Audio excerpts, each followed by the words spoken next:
Hi, guys. Hey. How What's are up? you? We're good. All right.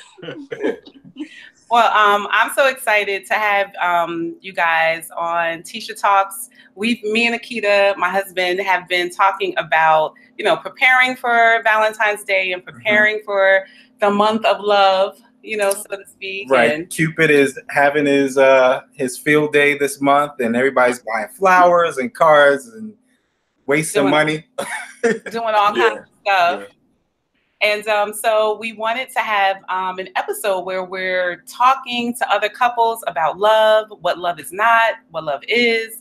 And we also have a podcast that we do called Learn Together, Grow Together, where we talk about a lot of these relationship issues and these different things that we've dealt with as a couple. And so we're super excited to have you guys on the show today, the Bullocks, Yes. joining us. Welcome to Bullocks. You are our first ever guest for Learn Together, Grow Together. So you should feel privileged. No, just kidding. No, we are actually, we couldn't think of anybody else, because we actually talked about who we wanted to be our first guest, and we went through a few names, and you guys were definitely at the top of the list. So we appreciate you. We thank you for taking the time out to do this segment with us. Well, thank you. Thank you for having us. Thank you. We've been to a lot of your events, your I Still Do events, your marriage conferences, and just really have been blessed and enriched. Yeah, in our and very marriage. creative. Yeah, Very creative, and you guys have your little exercises, for marriage couples, and little games that we used to play at your conferences. But like I said before, we still have an overflow from the last event of course that we went. So appreciate you guys for that. Thank you so much. Thank you. We have fun putting these events together for couples, because a lot of times it's just something that's not necessarily new revelation that couples need, but just reminders. Because you get caught up in the everyday life and things and family and kids and work. And sometimes it's just good to get reminded that your spouse needs your attention as well. So I'm glad you enjoyed it. Definitely. Yeah. So for those people watching that don't know much about you or know what you guys do, we want to give you the opportunity to introduce yourselves. Okay. Want to go first? Yeah, we're like perfect for the camera. Defer. You want to? So my name is Kevin Bullock. I'm married to this beautiful Jim here, Jessica Bullock, and we have 4 beautiful children, ranging in ages from 12, about to be 13, which is crazy. We got a preteen in our house, down to 5. So we're enjoying this stage of life that we're in. It seems like it's forever, but we're don't it though? No. We're enjoying the stage, and this year we'll be married 15 years. No, 20. Yeah, and actually we were just talking about that. We've known each other for almost 20 years, because we dated for 5 years before we even got married. Wow. That's a whole different. I was about to say. Probably later on in this topic here, but y'all in love. Yeah. We're in love. Right, and it's been a fun ride. Yeah, it's been a fun ride. Fun and challenging, but fun. It's a roller coaster, right? Yeah, ups and downs. Yeah. I'm Jessica. I'm married to this Jim here, Kevin, and I have to say I wouldn't want to be dating at this time of this season of whatever. And I'm not knocking the dating scene, but I'm just glad that we found each other when we did. And scary out there. Yeah, scary right now, man. It is scary. But I would like to say that we started off as friends, so he's a really good friend. He's my best friend. So I think that that's important. And we just really enjoy working with couples and couples work. And I'm a therapist by trade, so I love doing couples therapy. It's one of my my first master's actually focuses on marriage and family. So I love it. And when Kevin when we come together, it's just like we can't slow down our writing, our ideas, our enjoyment and enrichment when we go to other people's things, and we just get so much and we get full and then we give back. So this is what we love to do. We love it.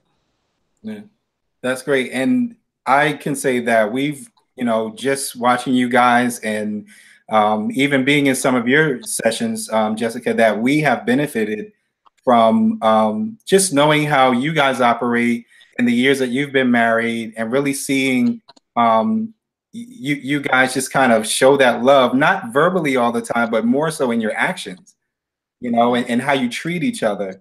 So I think that that's a great thing, especially for us. What we do with Learn Together, Grow Together, we are focusing on like blended families and marriage and business. And for you guys to kind of also do that in your own real life as well, we've gathered a lot of like tips and different ideas and the way that you guys move into how we incorporate that into how we move as well. Wow. That's like really that's awesome. Yeah, listen, I've learned it's all about how you treat each other and one another, right? Anybody can throw out words and say things, but it's really in the actions. And we hear that a lot, and it becomes cliche-ish, but it's true, because I can sit here and tell her every day, hey babe, I love you, I adore you, you're so beautiful, you're pretty.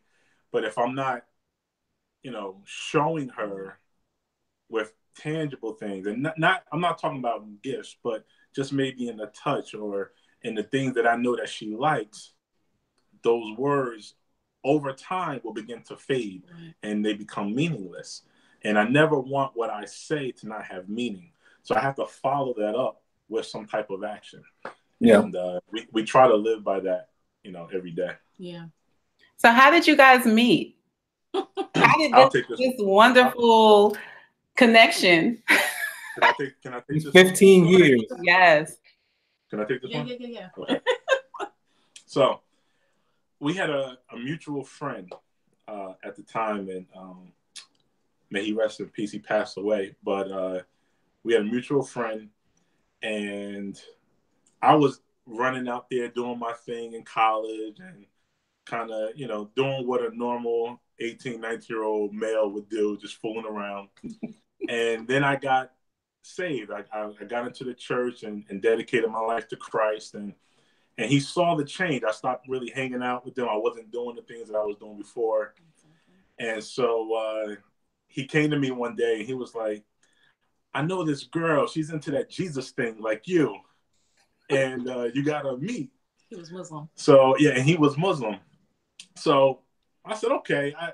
I said, I really wasn't really trying to meet anybody because I wanted to stay focused, because that was kind of my downfall was women. So I was like, you know what? Let me focus on school. I was back in school and working and just trying to live this saved little life. Mm-hmm. And that was your downfall. I'm a man, So, but he was so persistent. He was so persistent, and that we meet.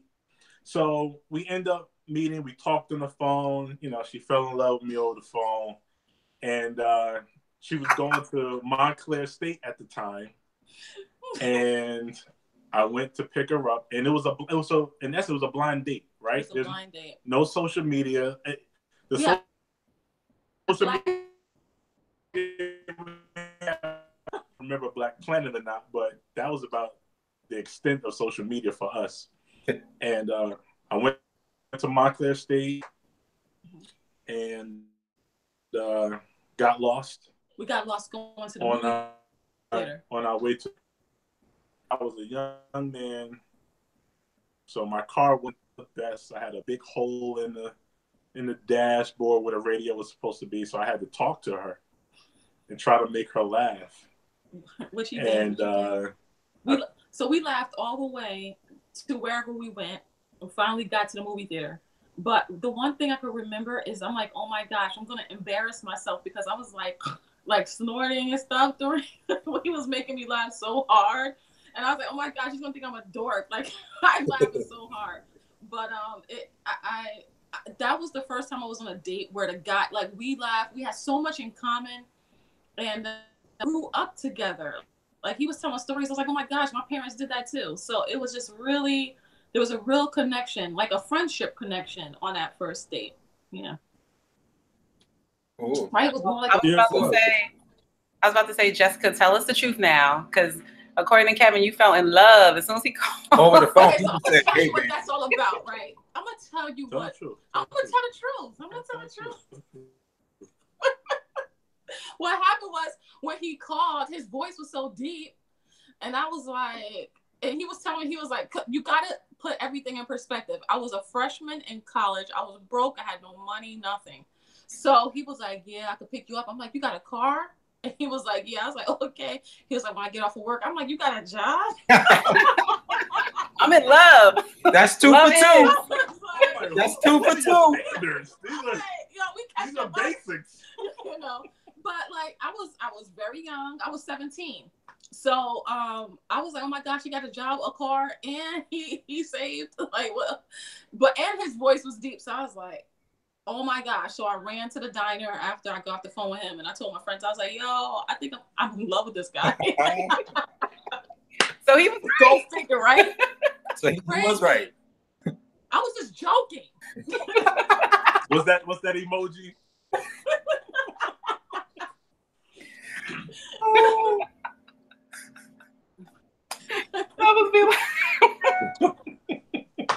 He's like, you mine now. But you know what's funny? We got to a point, we had went out a couple times, and I had to ask her, I said, do you like me? Because she seemed so standoffish. Like, she was one of the few, and I told her, I said, you know, I had dated church girls before, and, you know, sometimes, you know, the lifestyle didn't necessarily match what they professed. Mm-hmm. So when I told her that, she was determined to let me know that she was different. And she was. So I had to even ask her, I'm like, you know, why don't you, you know, kind of stand next to me? You know, do you like me? And she was like, yeah, I like you. But, you know, we're only going but so far. We're only going to do but so much. And I appreciate that because she kept me wanting her. And I wasn't used to that. I wasn't used to girls, you know, having me chase. And I kind of like the chase. So I caught her. It only took. He was on the hunt. He was like, you know, it's so crazy. We really never told anybody this, but in my so in our wedding bands, we wrote "Gotcha." He wrote "Gotcha" in the wedding band. So like in the wedding band, it says "Gotcha." And it's crazy because every time I look at it, you know, it reminds me of him saying, "Man, you made me chase you." So it was fun times. Yeah, it was good. I mean, that's how it should be for all of us. Like, it shouldn't be an easy thing. I made him chase. She made me work. That's what she did. She made me work. Yeah. She made me like, work. what is going on? She was like, I need you to do this. I need you to do this. I need you to do that. Because she was married before, you know what I mean? So she had already been through the drama and all the other stuff that, you know, people don't want to go through. So right. Yeah. I felt like I was doing a 9 to 5, you know. But he what'd you say? Gotcha. Gotcha. Right. We don't have it on the rings, but that's That's cool. So you guys, you know, you do marriage counseling, marriage coaching, and you have different conferences and stuff. What do you find that people normally associate love with that is not really what love is?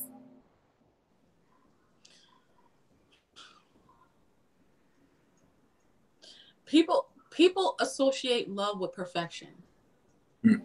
And it's so far from perfect. Like, you know, we talk all the time, and you know, for some reason, people think me and Kevin don't have issues in our marriage. I'm like, you must not be married.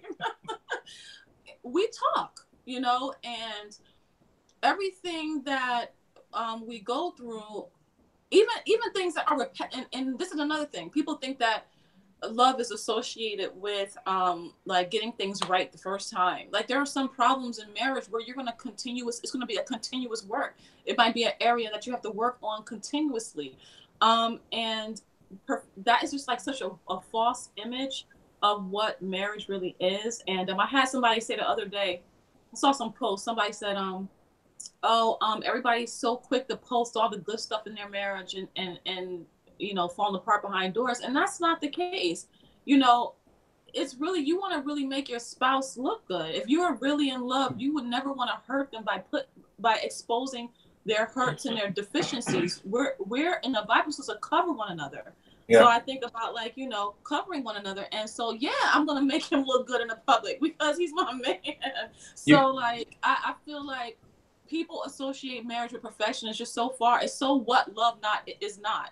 Right. God is the only perfect image of love, and we always, you know, say that. So I would say that, right? Yeah, I think also love is not based off of feelings and emotions. Oh, yeah, that's good. And I think people are so quick to fall into this feeling and this emotion, and you know, because anything can trigger that, right? The right setting, the right atmosphere can make a situation conducive for whatever you really want it to be. Mm-hmm. And then when things change, when outside circumstances begin to change, all of a sudden your feelings begin to change. And sometimes people, I think, they put love in that category when really love is based off of information and knowledge. So the longer I'm with my wife and the more I get to know about my wife, the deeper the love becomes, because now I have some information, I have some revelation on who she actually is. And that is what allows me to continue to love her. So that when the feeling is not there, because the feeling is not always there, you know, 15 years of marriage, it doesn't always feel, you know, like love. But then you got to make it. You got to make the love. Yeah. And you're able to make it based off of what you know. So I know that this, whatever it is that we're going through at the time, it's not going to last forever because I know who she is. She knows who I am. Right. And that is what love is. It's information. It's knowledge. Yeah. I think you guys brought up some very, very good points. Jessica, it's funny that you have mentioned about, you know, how you present your spouse to everyone and even to yourself, that you want to make sure that you present them in the best way, that you want to build them up and not tear them down. We actually had a conversation with another couple who, you know, felt as though, well, you know, I just post, you know, the real life. I just post how I feel, and I post, you know, what I'm thinking. And at the moment, they couldn't really see the importance of posting your spouse in the best way possible. You know, so for you to say that, it's like we was looking at each other like, what? Like, it's true, you know. And I was telling Kevin, like, you know, and we had this conversation many times. You know, when he's hurt, I'm hurt, and so we are one. And so, like, Kevin says all the time, like, let somebody cross Kevin, like they're dead to me. Like, I done forgave them. We're friends, and she's like, why you talking to them? Right. Jess can be petty, but like, I'm like, babe, you know what they did. You know, he's like, it's over, and I'm like, you know. So I feel like when we are what he feels, I feel, and when he presents himself to the world, it's an extension of me, vice versa. So like, we're not going to present each other in a way that's going to make the other one. That's a reflection on me. You know, I'm not presenting him in any way that's going to be less than what I feel as though he should be presented, because I think it's just a disservice to our relationship. It's a disservice to him as an individual, and it's a disservice to me. I chose him too. Okay. Now I love when couples are like that, where they feel like it's them against the world. Because let me and Tisha be in a restaurant and we get bad customer service, or she do the follow up, you know, and then I follow up behind her, like, wait, what'd you say? And then she'll jump on it, and by the end of the night, we'll get like a free meal and a gift certificate. Yes. Or like if we're not in the same space, like mad at each other, right? But then there's a common enemy. It's like, what? Yeah, because listen, we like you said, we are not perfect. Me and Tisha probably argue every other day. Every other day. But no. I mean, it's not like you know, great big things or whatever. But we'll have like a little debates and things like that. But in the same moment, we'll carry on like nothing ever happened. Right. You know what I mean? Because we know that, like you said, that it's not about feelings. You know, it's not about how you feel in the moment. We can go to a movie and a movie can make you feel a certain way. You step outside, you back in the real world. So it's not about feelings. It's deeper than that, you know. But yeah, well, I mean, you have to be a team, you know, like you said, you're one. Yeah, I think that was so good. The analogy, when he's hurt, I'm hurt. Mm-hmm. Yeah. So yeah, you guys define that as a part of love, what love is? I think so. I think that's what's missing. I think we're living in a time now where everybody's more self-absorbent. So I don't really even get to connect with my spouse on that level because it's all about me. Am I happy? Am I satisfied? How do I feel? So then if you're so caught up in me, I, me, I, when your spouse or significant other begins to feel different, you're disconnected from that. And so it doesn't affect you the same. But when you spend time trying to cultivate the relationship and understanding what it is that make you feel that way, because the biggest thing, and we talk about it, and I'm sure you've heard us mention it in our conferences, but we are big components on communication. Yeah.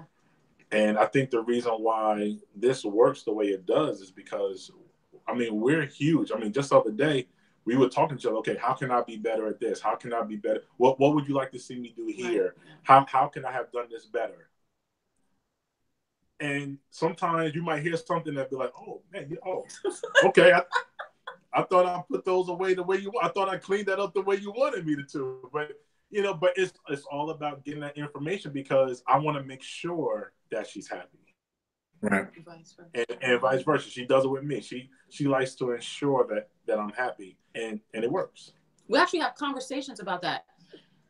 Like, we ask each other, so how can I be a better wife? How can I be a better husband?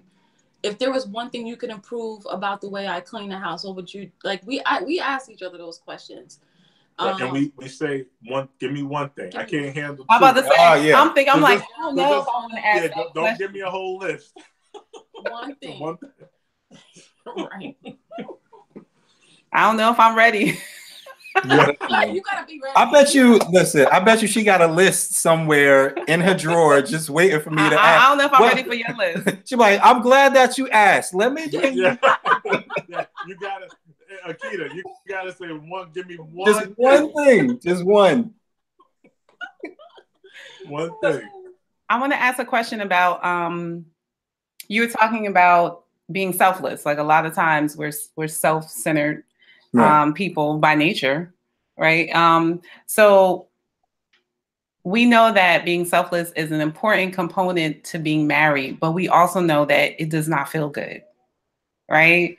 So what advice, or because a lot of times people, you know, they associate love with it making you feel good, but just like asking the questions about what he thinks or how he feels, that's not necessarily going to make me feel good. And putting down my pride to hear what he has to say or to be more concerned with how he's feeling, that's not going to necessarily make me feel good. Right. But because I mean, if you think about it, we have our human makeup has a natural ability to want to protect ourselves. You know what I mean? Protect you from danger, from dying, you know, whatever the case may be. And that doesn't just mean the physical part, but that's also emotional. It's also mental. You know, we have a natural ability to protect ourselves, you know, including how we feel. So it's a work to put that aside and be concerned about somebody else's well-being and somebody else's feelings and what they like to do or don't like to do. So how do you get past that natural ability, you know, that you were born with to want to worry about yourself? We create, well, you know, because we've been doing it for so long, we create a safe space. So we know each other's intentions are not malicious. And so we call it honesty moments. And I think we said this a couple of times, but we really pride ourselves in those moments where we create a safe space for us to be able to do that. So he's like, you want to have an honesty moment? My pride naturally now, because it's been conditioned to move out of the way, I'm like, okay, what you got to say? And I kind of like brace myself for it. But I think that we've naturally gotten into a groove with it. So I would say the best way to do it is to start practicing with maybe some what is the word I'm looking for? Affirmations towards one another before you get started, to allow the person's pride to drop. If you have not been doing this on a regular basis, because it's going to get to a point where you ready, I'm like, yeah, give it to me. Like, you know, now it's like, okay, where am I deficient?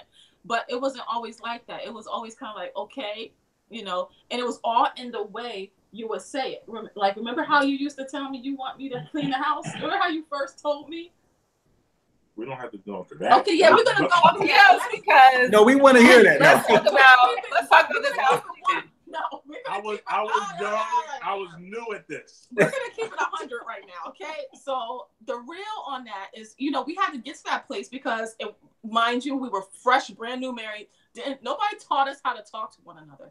So I remember, and mind you, I came from a very great home where my mother took care of everything. So I didn't know how to really cook when we got married. And I think I started learning how to clean when we started getting married. And that's going to sound really gross to some people, but I didn't know how to scrub walls and the floors. I everything. When I got married. So get to the part where you learn how to do those things. I understand. Okay. I relate. It's crazy because one day Kevin came home and he was like, I wish you would do this like so-and-so. Oh. I was Go get her. I need that emoji. Now this will be this emoji. So I was like, seriously? I think I was so taken aback that he compared me to another woman. I walked out of the room. Like, I don't even think I said anything to you. I was so hurt. And he was like, I shouldn't have said that. Like, after the fact, but whoa, what a wake-up call. That was like, wow, really? Like, I think I told you to be more domestic. He told me that's what it was. He was like, I wish you would be more domestic like so-and-so. I'm sorry. I have to come back to the conversation again because even still now, I'm like, you really said that. But no, that was a real big teaching moment for us because I was like, that hurt me. Like, that hurt my feelings actually hurt. I don't even think I talked to him after it because I think I was so taken aback that he compared me to another woman. So I was just like, wow. And I think he automatically knew it was a no-go. So he came to me and we actually had a conversation. So I think that in the beginning it's learning one another. So now we started building each other up before we come at each other with the correction. But now it's to a point where I feel like we create the space. He's like, you know, can we talk? And I'm like, yeah. Or I'll be like, babe, you know, we need to have a conversation. And then we automatically know we're going into a safe zone where we're not trying to hurt one another, but we're just telling each other how we feel. So we never say, oh, you do this wrong. We always start with an I feel statement. Like, I feel really inadequate when you do this. It makes me feel like I can't meet those needs in that area. Like, we always start with that way. And then all naturally, you know, it's a connection because I'm like, man, I hate that you feel that way. So I think that we've gotten to a place where we create safe spaces.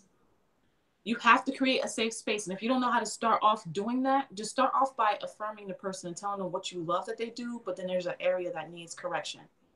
Right. So that's usually the way we start. So I bet, listen, I love it when you do this, but, you know, I don't. And she taught me how to approach her in this.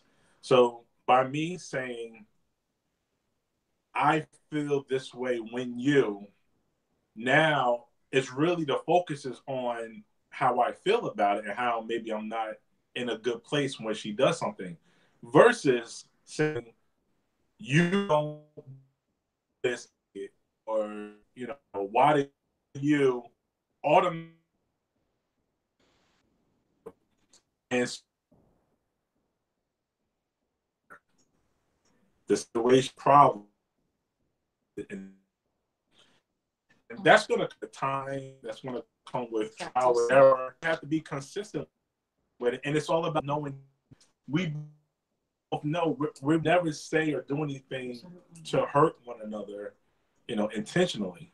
So with knowing that, you're able to receive that, I think, a little bit better once it finally does come out. Yeah. So would you say that that's good advice for those couples who may not be good at communicating, to give those words of affirmation, to use those I feel statements? And I think you said something real key, Kevin, was that Jessica told you how she wanted to be approached and addressed. Right.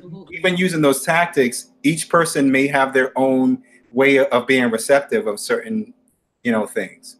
Right. So you may not be a great communicator orally, right, or verbally, but you may be able to write things out, or, you know, you may be more visual. So it's all in how you communicate. So if I need to show Jessica something, you know, I might have to just articulate it. But with her showing me something, she may need to just put it into a PowerPoint presentation, which I have done, because haven't I, babe? Yeah. I have. She'll like this. She'll say, "Listen, I need." Wait, can you send it to us? Right. Listen, if something's really important to me, and I know Kevin has like shut it down before, I will put together a PowerPoint presentation with percentages, research, and stats, because I feel like it won't be like 20. It'll only be like a 5-page presentation, but he'll be like, man, she really. All right, let's have a conversation, because like he it's like if I feel like he kind of like. And I feel like that was like 5 years ago. Like now he went and like wipe it off. But like there's times where I felt like I wasn't heard. So I had to speak his language.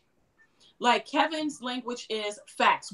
Take all the fluff out. I don't want to hear about your feelings. Like what are the facts? So I have learned how to hit him with facts and then my feelings, because that's his language. That's how he responds well to that. Right. And you have to communicate with the intent on hearing the other person, right?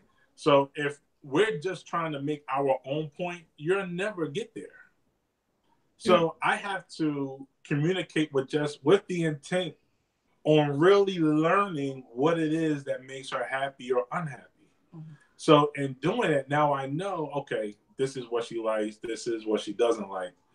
And it starts to make that a little bit easier. So she learned with me, you know, not that I don't care about the feelings, but I'm not making my decision based off of that.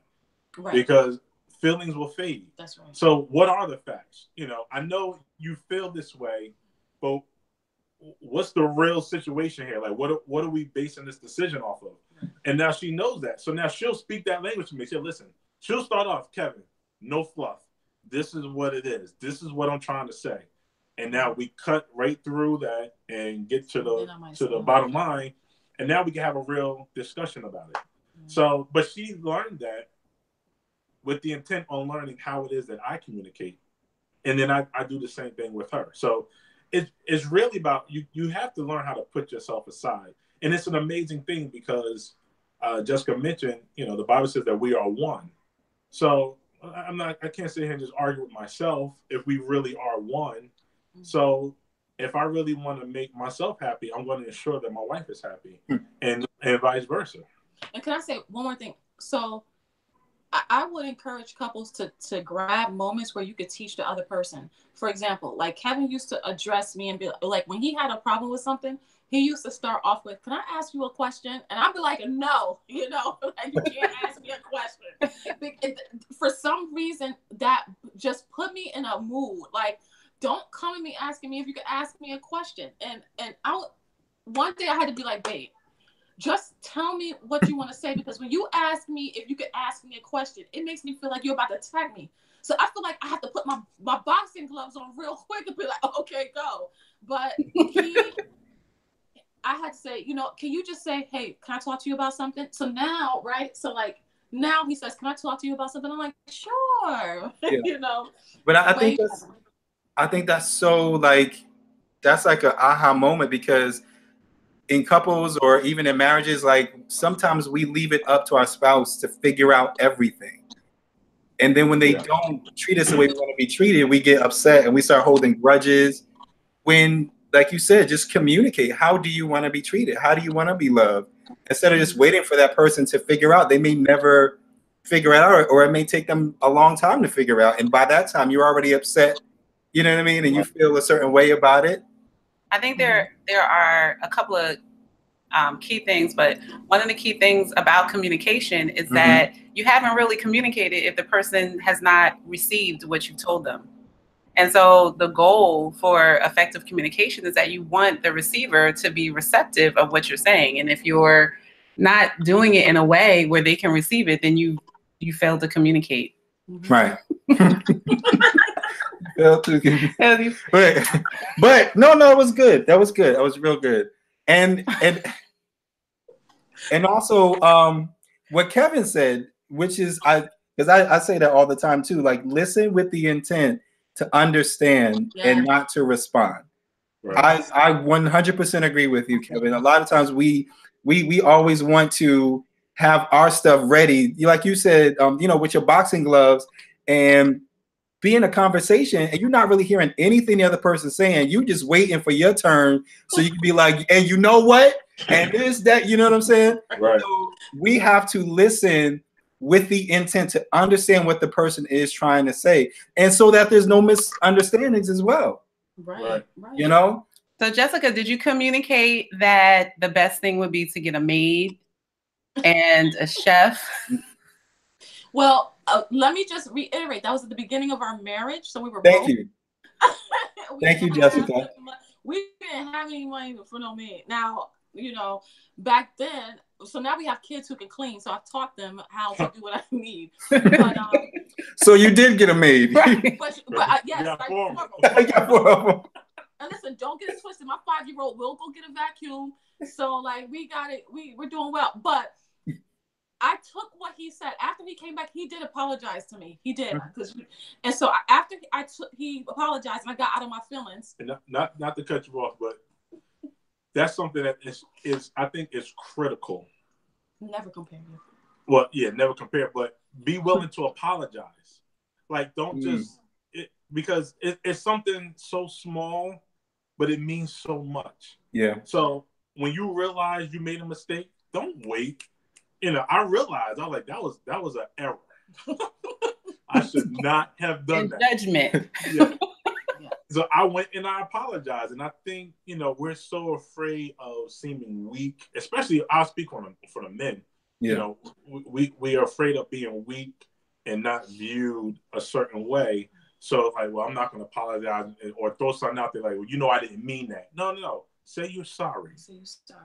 Say, I really didn't mean that. And let them know that, I'm not saying anything to hurt you. And if I did, I apologize. So I think too, it shows the other person that you understand them.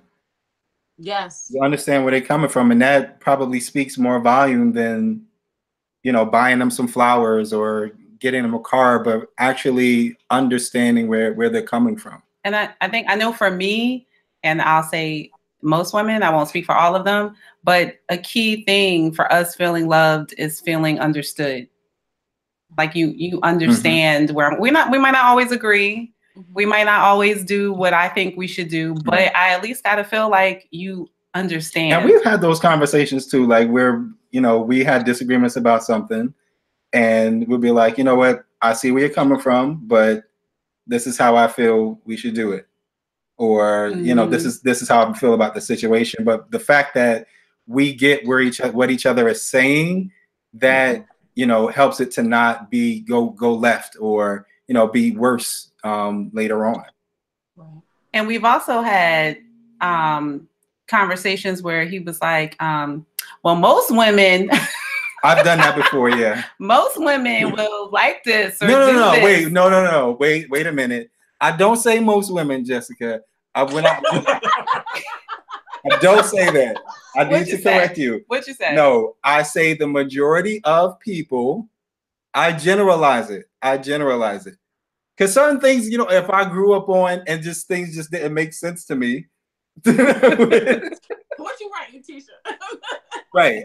I wouldn't say most women. I would say most people. Right. Okay. Right. Well, you just said something that's key that I think a lot of people don't realize is you have two individuals coming together from two different backgrounds. Yeah. Right. With two different set of experiences that has shaped who they are today. Mm-hmm. So, like Akita just said, based off of what I experienced or what I know, the majority of people from where I come from or the situation I've been in, they don't do this or whatever. And so you have to realize that now you're not dealing with the majority, you're dealing with the one. Right. And so understanding that will allow you to communicate better too, because I've definitely learned there's a lot of things that I do based off of how I grew up, based off of what I saw growing up.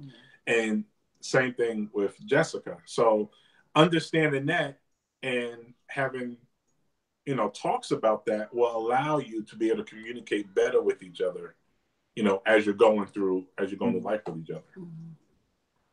Definitely. So, would you agree with the statement, love is built? Do you think love just happens, or is it something that is worked on, or that you grow in, or what do you guys think it is? It's love built. Is love built? Yeah. Is it something that you build? Or something that you just walk into? Right. Like do you fall in love? Some people like, or love at first sight. I don't know anybody that's fell and didn't hurt themselves. Right.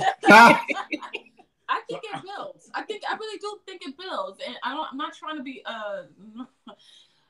So if I was just to take it to a brain science type of thing, real quick, if you look at like the way neural connections are formed, like Kevin was talking about, the more information I know, I can make a choice to love you. In the same way, when the brain learns something new neural connections are formed. So every time that the part of my brain that feels emotion and processes it gains new information, then there's another connection that's formed. And now, if you've ever seen neurons connect, it is amazing. It's like, wow, God is real. And so after seeing that with my own eyes, I truly understand that literally love is built, and it becomes a whole entire cavity, and then it thickens. And that's on a physiological level. So like, I'm thinking physiologically, when I hear somebody say, does love build? I'm like, absolutely. Because every time I learn something about Kevin, that's a new neural connection that's formed. I'm like, wow. And it makes me want to draw closer to him. Like there's an actual hormone that's released in my body that makes me want to get closer to him. So like, if I think about it on a physiological level, I'm like, absolutely. Love is built. It's literally built. Yeah, it's amazing to me. I would definitely agree with that. And I thought that was an amazing analogy with the neuron. I don't know anything about the neurons like that, but I could think about maybe a similar analogy would be the way muscles are built, yes, right? Because muscles, the way they built is when they're stretched and they begin to tear, when they come back together, they're built stronger and bigger, right? But it's built under pressure. Mm-hmm. So we all have biceps and triceps, but some people put theirs under more pressure and some people work them out a little bit more. And so their muscles are bigger and they grow. It's the same thing with love. Sometimes there's going to be tension. Sometimes there's going to be some pressure. But when it's all said and done, you have a bigger muscle. Yeah. You have a stronger love muscle. And that happens with time. And now I know I did good because she's taking notes on what I said. Listen, don't be trying to use that, Jessica. You have to do a PowerPoint. But yeah, I'm a huge component of love grows. And like I said, I love Jessica now for different reasons of why I loved her 15 years ago. Yeah. And that's happened over time. You know, there's aspects of our lives that I've seen Jessica flow and seen Jessica react and seen her just do things in our life, in our marriage, in our kids' lives, and her own business that I'm like, man, I just fell in love with you all over again. You know what I mean? Like, it is based off of information and knowledge. And that's what I was saying earlier. Based off of that is what allows us to get over those tough times. Yeah. Because now when things start to go maybe a little sideways, I go to my memory bank and I'm like, wait a minute. Okay. I know who she is. I know what she's capable of. I know, you know, how she really feels about me or the situation. And that allows us to get over that hurdle. Yeah. And just to piggyback what you said about the whole the muscle thing and having to tear apart the tissue so that it grows, but you also have to make sure that you are feeding your muscles the right thing as well, so that they can endure and stay. You can stay stronger for a longer period of time than you just working out the muscle, and there's really no recovery time. There's really no nutrition, you know what I mean, in place. So absolutely, to equate that to relationships. Taking my notes. See that? Yes, sir. Yes, sir. I see you. To equate that to relationships, like, although you may have that pressure, you may have those tense moments and those debates, you have to then later feed that with the understanding, feed that with the communication, with the words of affirmation, even through those tough times, so that the love can be stronger and develop more and endure longer. You know, so I think that was a great analogy for both of you guys. Would you guys, another statement that I'm wondering if you agree with or not, is that love is work. You know, I think a lot of times, but I don't know if you agree with it or not. I'll let you answer, but I think a lot of times people don't agree with that statement. Well, we didn't agree with this when we were dating. Remember? Because we were going to premarital classes and people were like, "Oh, we're so excited for you. Remember, marriage is work." We're like, and Kevin will, like, we would whisper underneath our breath, like, "Yeah, for losers," like, you know. Like we really in love, like for real in love, like, and we really had no idea. We were so ignorant to like this entire process. It's work. It is a whole lot of work. And anybody who says that marriage is a work, I want to know what they're doing, and I would like to interview them, because it's a lot of work. Because if you look at the definition of work, which I don't know off of the top of my mind, but if I had something, I'm pretty sure everything that it encompasses would be that of keeping something together that is at times can seemingly look like it can have a return or be falling apart, or it's just work. So any way you look at it, it's work. You're gonna labor. I told you 9 to 5. Yeah. 9 to 5. And OT. And overtime. And overtime, yes. Without pay. Without pay. Look, holidays, overnights. That's right. Yep. Yeah. Nah, I think love is work. It's a play on words, right? So some people can play around the words. Say, oh, well, you know, because you hear people say, if you love what you do and then you never work a day in your life, okay, but you're really working. So you just love what you do, you know, but it's still work. It's something that you have to do in order to keep it going and to have that level of maintenance in order to sustain it. Mm-hmm. So I think it is work, you know, love. I had an uncle that told me love gets hungry, right? Love gets cold, right? So, you know, I can't sit here and tell her, listen, I hear your stomach grumbling, but I love you. No, I gotta go out there and work, make sure I have food for the family, and vice versa. She's doing the same thing. So love is work. It's not always play. Yeah, but there's definitely work involved. Love is not lazy. Well, that's for sure. That's the there you truth. go. That's the truth. Facts. Yeah. Facts. Right. Love is not lazy. Absolutely. Right. You got to put in the work, and you have to be creative. You have to, like you said, constantly learning who your wife is, who your husband is, because they will not be the same person that you met when you first, fell in love or first met each other. That's They're right. going to be, they're going to change. And you can look at that as something as being a downside or something that's exciting. Every month I get a new wife, or every year I get a new person that I get to learn, Some That's true. The new, I know what he was trying to say. that is not what I was. But Keep it fun. it is something to look forward to. We have read a book, The 5 Love Languages, and people people like to say, okay, when they found that love language, they feel like they've arrived and they got it. I know what she likes, I know what she don't like, but even those languages can change, and what the person likes can change. When I met my wife, after she got divorced, she had different expectations at that time. Now that we've been married, going on 11 years, she's in a different space now.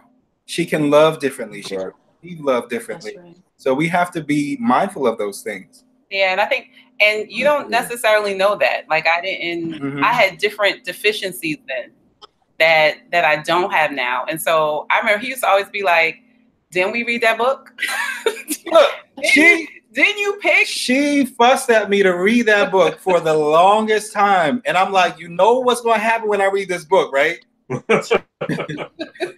It's going to have some things in there that you don't want to do. So are you ready for this? Right. But we read it and we went through it. And I think even up till recently, we realized there were some things that maybe we didn't realize that things have changed now than they were in the beginning.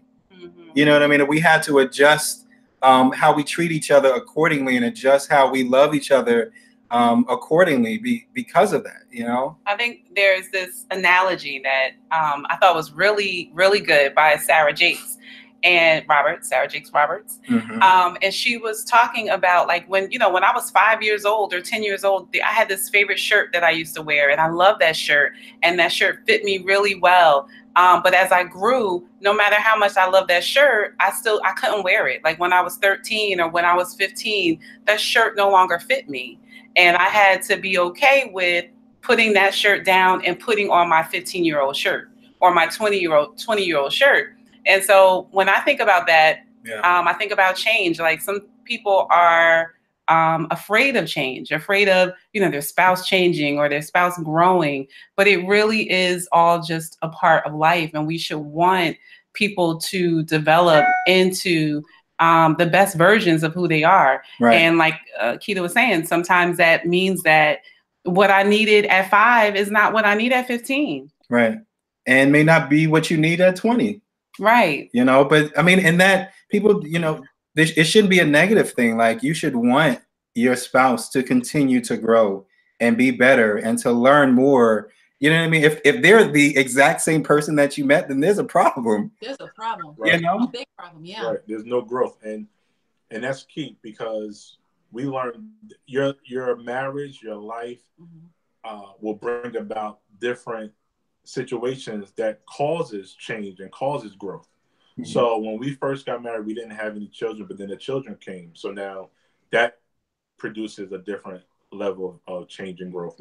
And then when we first started, we both had like 9 to 5s, and now we work for ourselves. So that's another area of growth and change that requires a different level of maybe patience with each other and scheduling. And realizing it's not that I'm not making time, but I'm trying to do this and putting all those things together. So you're right. There's definitely growth, continuous growth that should be happening. And as long as we're communicating and staying aware of that, it kind of just makes everything easier. It's all about the posture and the position you're in. Yeah. Right. And we put that in our book that we wrote. So cheap. Hey, plug it.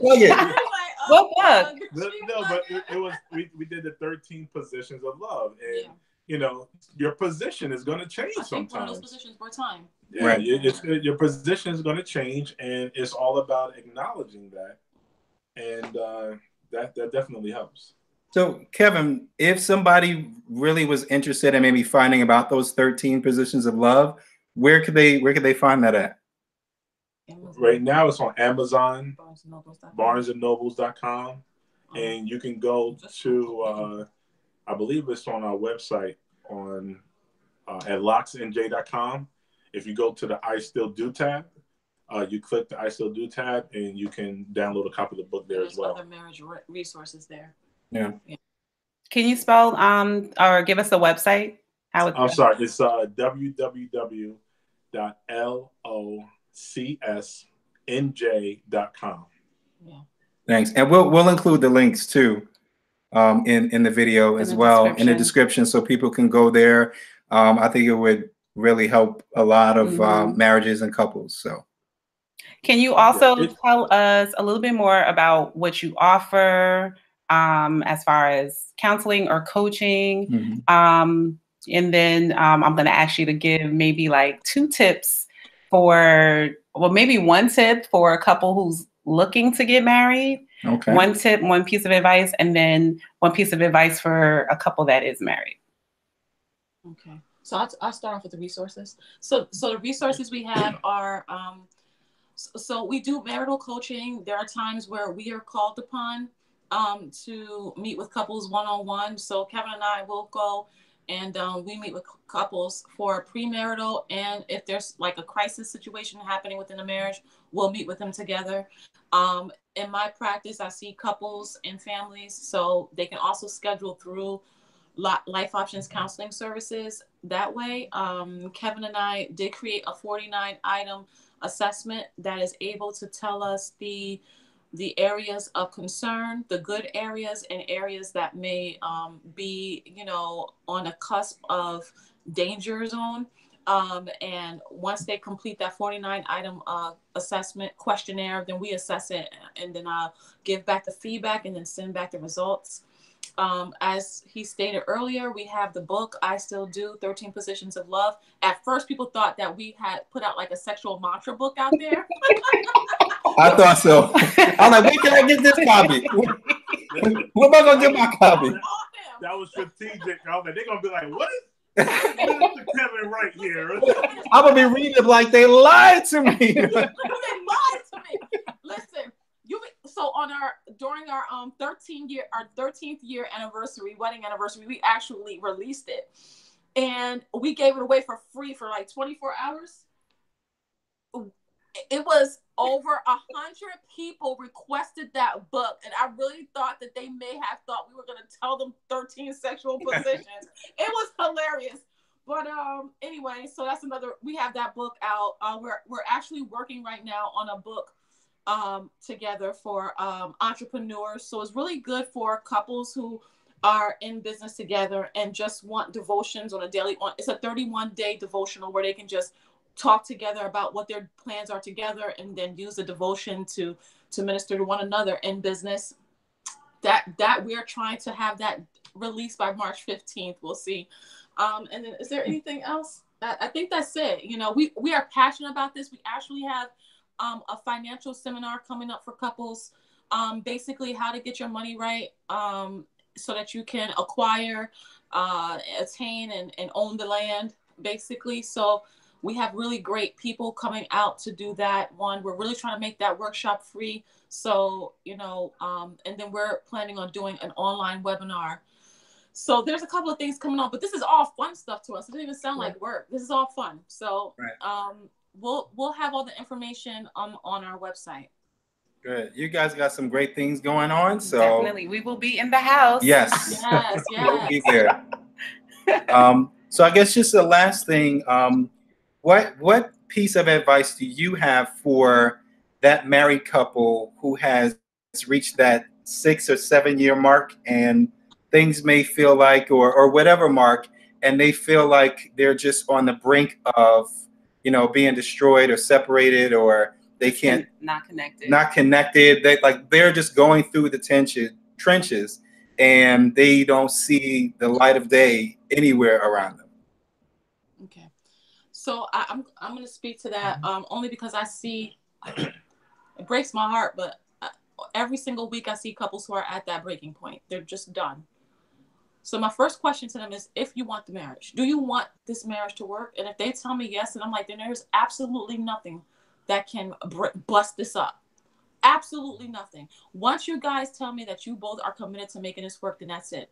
The second thing is that they have to reevaluate, and it's almost like a recalibration, what their expectations are for one another. So I have them write a list of their expectations for one another in the marriage. And then in another column, their values. So we're looking at expectations and values. So a lot of times they may see that their values may be misaligned with one another, and that their expectations are either the other person is unaware of the expectations, or the expectations are unrealistic. So then we're able to diagnose the problem and see where the misfits are. And so the first thing I would say is, if you are at the point where you feel like you don't see the light of day, you both ask each other the question, do you want to make this work? Because it's going to take both people to make it work, to stick it out.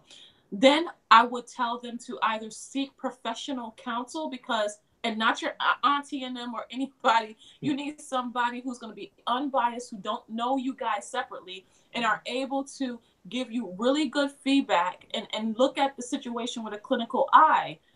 And it will really help, if they're saved, to seek out Christian godly advice, because there are scriptures that will uphold you during that really difficult time. And so you speak life into one another. I have my couple speak life into one another during the session. And it's amazing how they're sitting on the ends of the couch, and by the end of the session, I can see the proximity. They're either holding hands or touching each other's leg, or I could see that there's something that happened. There was something that was broken, that communication just brought them closer. So I would tell them, don't give up. Don't give up, and ask each other if they're in it for better or for worse. And if they both say yes, then seek counsel immediately. Yeah. If there's at least 1 ounce of a fighting chance, they need That's right. That's right. And I will listen. If they tell me yes, I'm like, I don't care if you cussed out his mother the day before. If you both, and now that's extreme, I know, but it happens. I know you're talking about my mama now. No. Listen, yeah, but like, if there is a fighting chance, I will in no way, shape, or form ever tell anybody. And Kevin and I have never told a couple to give up. It's almost like the addict that's on drugs and their mothers come to me like, I don't know what to do, but I don't want to give up. I'm like, as long as there's breath in his body, there's hope. Yeah. Same thing for couples. Yeah. Don't give up. The roughest season will be what you stand up on to be stronger. Yeah. Every couple has a rough season. Every single couple. And so sometimes it can look dark, but you have to hold on to that little strand of hope. And if that's all you got, go get a counselor quick and hold on to that little strand of hope, but don't give up. Right. Yep. Good stuff. And make sure you buy the 13 positions above. And buy 13 positions above. Right. So our last question, I guess Kevin can answer it, is for, what piece of advice or tip would you give the newly engaged, soon to be married couple that are, like we all were in the beginning, not really understanding all of the, like what you're really getting into, and being more concerned with, the flashiness or the idea of marriage, but not really knowing the actual work that we were talking about that you have to put in for it. Right. So I would tell a couple looking to get married to take the time to find out about each other's past experiences as it relates to how they feel, and address any hurts that they may have had. Because what I realize is that sometimes there's some hurts that we have that we just keep hidden. And if I don't know that my wife or my wife to be has this hurt on her arm, every time I brush up against it, it hurts her. It bruises, it reminds her. And I have no idea. And because we're so in love and we're about to get married and we're so excited, I deal with it. But then when you get into the marriage and all of a sudden, you know what, I've had enough. Now there's this big blow up and I never knew that you had a bruise there. So I think communicating about, you know, are there any deficiencies in the past that, you know, what are you afraid of? Because as your spouse, my job is to make sure that we address those fears. I don't want to do anything to, you know, make those fears continue to grow or fester or anything like that. I want to make sure that we overcome those fears. And some things we've learned that you can't solve every problem. Some problems will be maintained. There are some issues that, you know, and I think that's good. You're not gonna those situations. Some things require maintenance. You know, you keep working it, and it doesn't mean that you're not successful. In this particular area, a maintenance job every 4 months. You know, and so I would just tell a couple, you know, if you're gonna, you know, till do its part, if that's, and if you really mean that, well, then you need to be vulnerable with each other and expose the bruises, expose the hurts. Kevin, can you repeat so that I know not to do it or shield you from it, because it might not be me. I might see somebody else say something or do something, and I need to know, okay, this is an area I need to protect my wife. I need to protect my husband. And it's not necessarily something that I'm doing, but because we're in an atmosphere where somebody else may be saying something, I need to know what it is to protect my spouse. Yeah, I think that's so true. And making sure that you communicate and knowing that some things you'll have to maintain until they get to a better place or a better season is really, really important. We try to, you know, fix things overnight. And when they don't get fixed overnight, we get frustrated and it creates more problems and more problems. So it is a process. You know, marriage is a process. And I know this whole conversation, we kind of like talked about the hard parts about marriage or not even the hard parts, but the real parts. I think it's good to know about the real parts, but they don't have to be hard. They don't have to be, you know, a downer. Like marriage is so exciting. It's so benefits. Like, I'm so in love. Like I tell my wife all the time how good she looks and I'm always eyeing her. Like I'm in love with this girl, you know? I wouldn't trade it for the world. So those who are considering getting married, it is a beautiful thing. Absolutely. You have to understand. It's just like getting a puppy for the first time. Like you fall in love with the idea of the puppy, but you got to walk it. You got to feed it. You got to train it. You know what I mean? Yeah. So you can't get frustrated with that. Doesn't mean it's not a great experience. You just got to know what you're getting into. So I appreciate you guys so much for coming on the video. We're going to put all your information in the description for people to go to. Anything? Yeah, just thank you guys for coming on. I'm sure we'll have other conversations to come. And yeah. Yeah. So thank everybody so much for watching. Thank the Bullocks. Make sure you go check them out. Go to their conferences. Buy 13 Positions of Love now. Wait, can you give us your Instagram? Yeah, you can follow us on social media. You can follow us at I Still Do on Instagram. We really don't have a page on Facebook yet, but I Still Do on Instagram. And you can look at some of the, if you have inquiries about some of the things that we're going to be doing, you could go to our counseling page is locsnj.com. And we usually post everything on Instagram. So we're really transparent with that part. Good. So thank you guys again. Thank you. This conversation has been very interesting. I have taken notes. Yep.